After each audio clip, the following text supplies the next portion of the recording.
कयामत के दिन सब लोग एक ही बात कह रहे होंगे, शैतान ने हमें बिगाड़ा, शैतान ने हमें बहकाया। लेकिन उस दिन शैतान खुद एक ऐसी बात बोलेगा जो इंसान को जिंदगी भर का सबक दे जाएगी।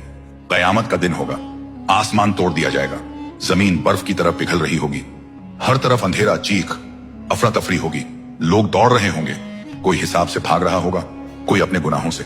इसी हालत में एक शख्स इब्लिस को देखकर रास्ते में चिल्ला पड़ेगा, ऐ शैतान, तूने मुझे बिगाड़ा, तूने मुझे बर्बाद कर दिया, तूने मुझे गुनाहों में धकेल दिया।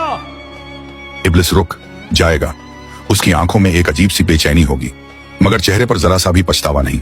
वह शख्स फिर चिल्लाकर बोलेगा, मैं अगर जहन्नुम जा रहा हूँ तो तेरी वजह से तूने मुझे हर गुनाह में धक्का दिया।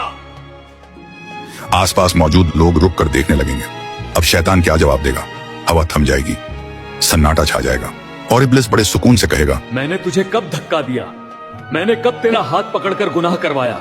मैं तो सिर्फ बुलाता था, चलते तुम खुद थे। लोग हैरान रह जाएंगे। इब्लिस की आवाज गूंज उठेगी, मैंने बस तेरे दिल में लालच जगाया, लालच की तरफ तू खुद गया, मैंने बस बुराई का रास्ता दिखाया, उस रास्ते पर तू खुद चला। फिर वह जमीन की तरफ इशारा करके बोलेगा, मैंने कब कहा कि मेरी बात अल्लाह की बात से ज्यादा सुन। उस शख्स का चेहरा सफेद पड़ जाएगा, उसकी रूह कांप उठेगी। तब शैतान गरज कर बोलेगा, जब अल्लाह ने मना किया, बुराई की तरफ मत जाओ, और मैंने बुलाया, फिर भी तुमने मुझे चुना, तो अब मुझे क्यों दोष देते हो? सन्नाटा और गहरा हो जाएगा, लोग एक दूसरे को देखने लगेंगे। इब्लिस अपना आखिरी तीर चलाएगा, मैंने तुम्हारा हिसाब नहीं लिखा, मैंने तुम्हारे पैर नहीं चलाए, मैंने तुम्हारे हाथ से कोई गुनाह नहीं करवाया, गुनाह तुमने खुद किया, अपनी नफ्स की वजह से इरादा तुम्हारा था। वह शख्स घुटनों पर गिर जाएगा, उसका चेहरा शर्म और डर से भर जाएगा।